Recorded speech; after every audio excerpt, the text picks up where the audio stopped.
Sourate 17, versets 4 à 8. Nous avions décrété pour les enfants d'Israël et annoncé dans le livre, par 2 fois, vous sèmerez la corruption sur terre et vous allez transgresser d'une façon excessive. Lorsque vint l'accomplissement de la première de ces 2 prédictions, nous envoyâmes contre vous certains de nos serviteurs doués d'une force terrible, qui pénétrèrent à l'intérieur des maisons, et la prédiction fut accomplie. Ensuite, nous vous donnâmes la revanche sur eux, et nous vous renforçâmes en biens et en enfants, et nous vous fîmes un peuple plus nombreux. Si vous faites le bien, vous le faites à vous-même, et si vous faites le mal, vous le faites à vous aussi. Puis, quand vint la dernière prédiction, ce fut pour qu'ils affligent vos visages et entrent dans la mosquée comme ils y étaient entrés la première fois, et pour qu'ils détruisent complètement ce dont ils se sont emparés. Il se peut que votre Seigneur vous fasse miséricorde, mais si vous récidivez, nous récidiverons, et nous avons assigné l'enfer comme camp de détention aux infidèles.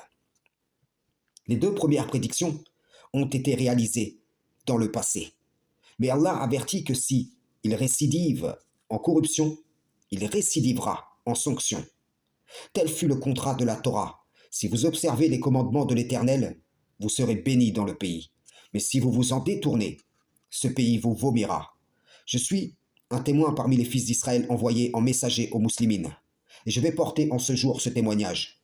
Je ne suis ni pro-israélien, ni pro-palestinien. Ce qui oppose ces 2 peuples, ce sont les esprits qui les animent, les idéologies selon lesquelles ils ont été conditionnés.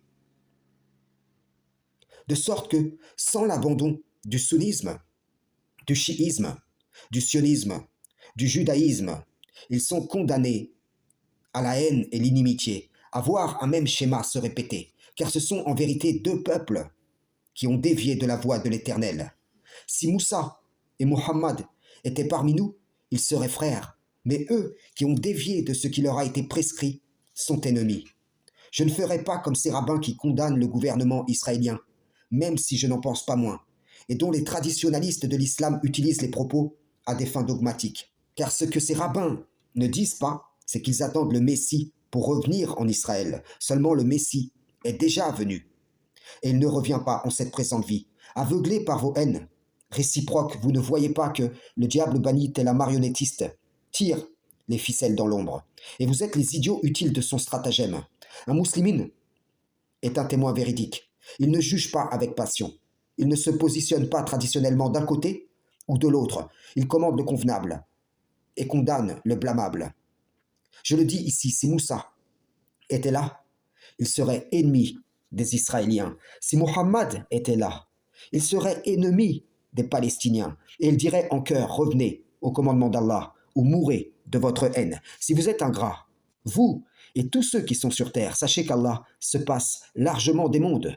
Ni les uns, ni les autres, vous n'avez le monopole de la grâce d'Allah. Vous n'êtes que des peuples d'entre ceux qu'il a créés. Si vous êtes juste, il l'agrée pour vous. Mais si vous pratiquez l'injustice, vous en récolterez les fruits. Frères et sœurs en islam, salam, shalom.